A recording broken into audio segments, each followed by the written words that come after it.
Hello students, आज मैं आपको केमिस्ट्री का first chapter chemical reaction and equation जो थोड़ा सा एक्सप्लेन कर देती हूँ। यहाँ पे सबसे ऊपर आप एक कोटेशन देख रहे होंगे, facts are not science as the dictionary is not literature. Martin Fisher ने ये कोटेशन दी हुई है जो बहुत सिंपल सी है कि बहुत वास्ट है।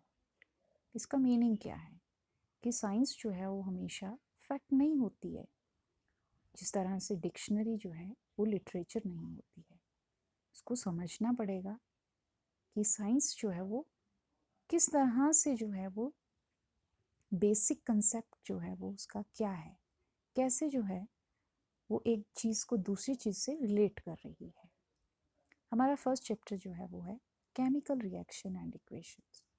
केमिकल रिएक्शन, किस तरह से कुछ चीज़ें आपस में केमिकली रिएक्ट होकर एक नया प्रोडक्ट बना देती हैं, और बस उनको जो लिखने का तरीका है, जो हमने जिन चीज़ों को रिएक्ट किया और फिर हम उनको एक प्रोडक्ट में चेंज कर रहे हैं, और उनका जो लिखने का वे है, that is the equations, that is chemical equations. को लिखना, उनको पढ़ना, उनको यही चीज़ें हमें इस चैप्टर में बताई गई हैं, वही आपको सीखनी है। थोड़ा सा ये आपको नया है लेकिन कोई ज़्यादा मुश्किल नहीं है। आप इसको ध्यान से चैप्टर को रीड करोगे तो आपको ये सारी चीज़ें समझ भी आएंगी, लेकिन आपको ये ध्यान से सीखना है। तो हम स्टार्ट करते हैं। Consider the following situations of daily life and think what happens when.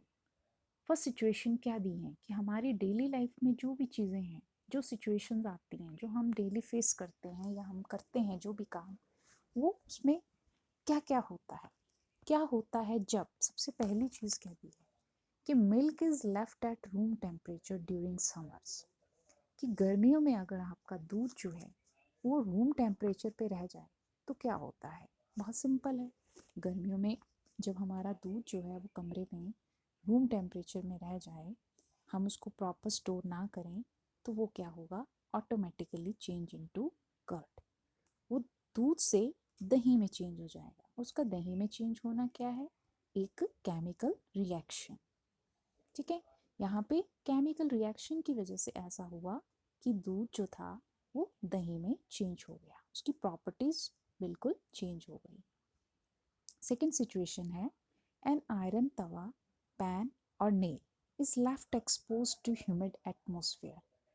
आपने एक लोहे की किसी भी चीज़ को, जो भी यहाँ पे दिया है उनमें से कोई भी एक चीज़ मान के चलिए, आप मान लो कि वो एटमॉस्फेयर में, ह्यूमिड एटमॉस्फेयर में बाहर ही रह गई है, मॉइस्चर में, स्पेशली जैसे रेनी सीजन में, तो क्या होगा, तो केमिकल रिएक्शन होगा।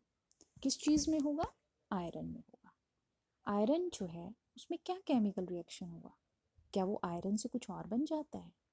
एक्चुअली जो भी आपके आयरन मटेरियल होंगे, अगर हम उनको खुले इसमें छोड़ दें ह्यूमिड एटमॉस्फेयर में, तो उनमें भी केमिकल रिएक्शन होता है और उनमें एक नया कंपाउंड बन जाता है, that is called the rust. ठीक है।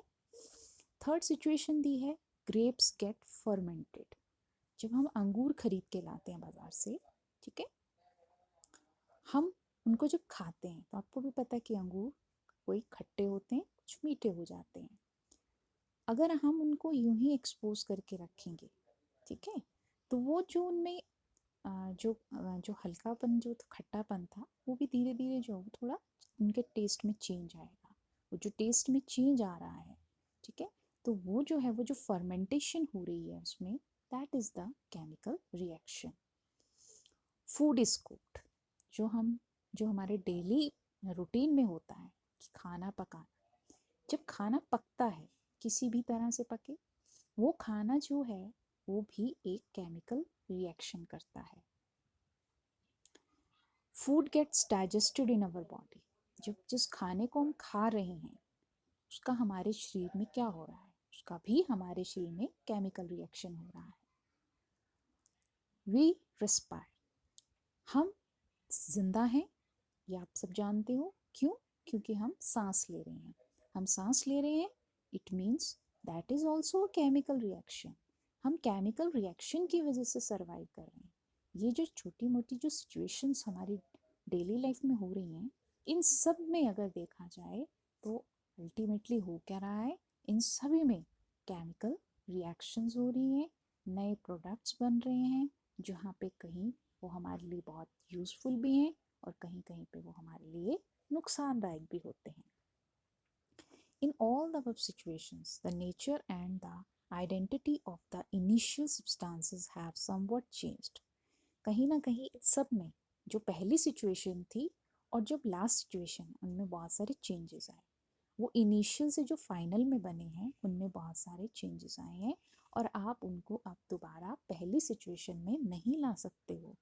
We have already learnt about physical and chemical changes of matter in our previous classes. आपने 9th में 8th में सभी में पढ़ा होगा कि फिजिकल चेंजेस से केमिकल चेंजेस किस तरह से होता है. ये सारे चेंजेस जो हैं जिसमें केमिकल चेंज होगा वो केमिकल रिएक्शन करेगा. Whenever a chemical changes occur, we can say that a chemical reaction has take place. यहाँ पे आपको एक्टिविटी 1.1 में देखिए क्या बताया गया है. इस एक्टिविटी में आपको केमिकल रिएक्शन करके बताया मैग्नीशियम रिबन के साथ. मैग्नीशियम जो है, सबसे पहले आपको ये चीज़ पता होनी चाहिए कि जिसमें केमिकल रिएक्शन हो रहा है उनके रिएक्टेंट्स क्या हैं. यहाँ पे जो रिएक्टेंट है, मेन रिएक्टेंट है हमारे पास मैग्नीशियम. मैग्नीशियम जो है वो एक मेटल है, ठीक है. और जब मेटल जो है रिएक्ट करेगी तो कुछ ना कुछ चेंज तो आएगा. अब ये जो मैग्नीशियम है ये ऑक्सीजन के साथ रिएक्ट हो रहा है और ऑक्सीजन क्या है, एक नॉन मेटल है. जब ऑक्सीजन और मैग्नीशियम रिएक्ट करेंगे तो दे फॉर्म मैग्नीशियम ऑक्साइड. उन दोनों के कंबाइंड होने पे जो उनके बीच में चेंजेस आएंगे उनसे एक नया प्रोडक्ट बनेगा जिसको हम मैग्नीशियम ऑक्साइड कहते हैं. यहाँ पे मैग्नीशियम और ऑक्सीजन के जो एटम्स थे they combined with each other and formed the new product. इस फिगर को ध्यान से देखिए. हमने यहाँ पे क्या एक्टिविटी की है. एक हमने चाइना डिश लेनी है या वॉच ग्लास लेनी है, कांच की एक प्लेट होती है, उसमें हम थोड़ा सा मैग्नीशियम लेंगे. सॉरी, यहाँ पे हम एक मैग्नीशियम रिबन लेंगे. सबसे पहले हमने एक मैग्नीशियम रिबन लेना है और फिर बर्नर लेना है.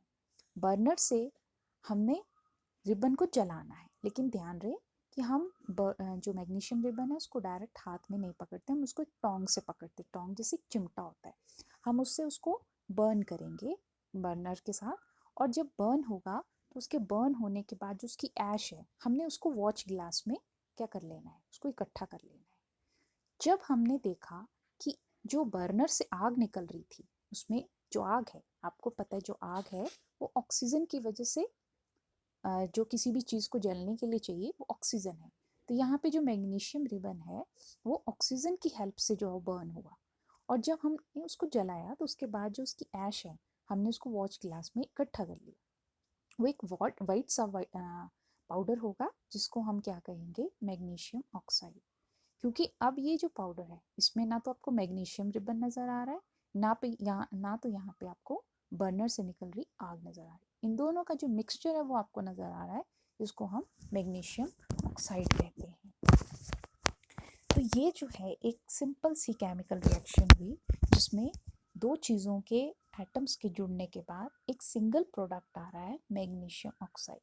और इसमें जो भी मैग्नीशियम और ऑक्सीजन के एटम्स में आपस में जो एक्सचेंज हुआ है वो बैलेंस इक्वेशन में होगा, क्योंकि यहाँ जो इक्वेशन लिखी जाएगी वो बैलेंस्ड इक्वेशन होगी.